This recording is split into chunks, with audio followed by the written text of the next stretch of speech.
Sitting in her Havana home, Rosa Bacallao cries as she looks at pictures of her son Yasmany Tomas. A star on the Cuban national baseball team, Tomas defected to the U.S. last year.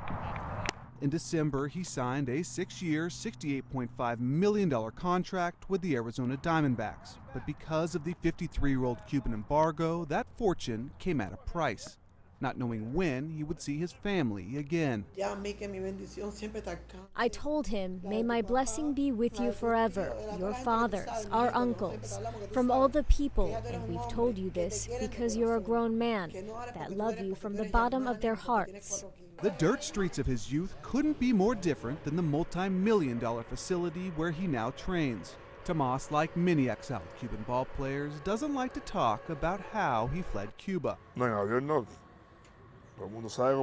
It wasn't on a plane. Everybody knows how most Cubans leave. It is better not to even think about that.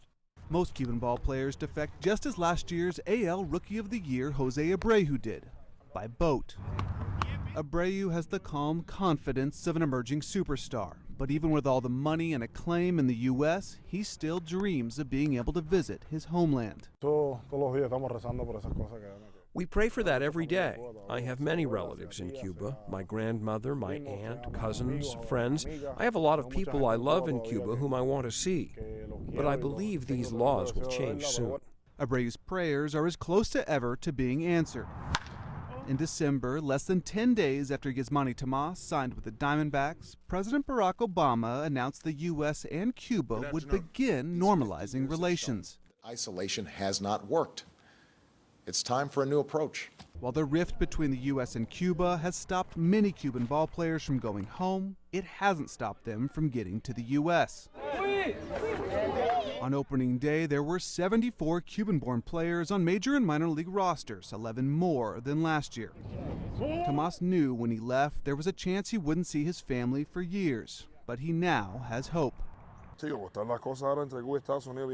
way things are right now between Cuba and the United States, I think it should be easier. Since both governments are looking for ways to have ties, I think it's easier. Of course, I would like to have my family right here with me. We showed Tomas's mother our interview with him. It was the first time she'd seen him in his new life. Her tears of loss turned to tears of joy. Joy they soon hope to share in person. David Martin, The Associated Press.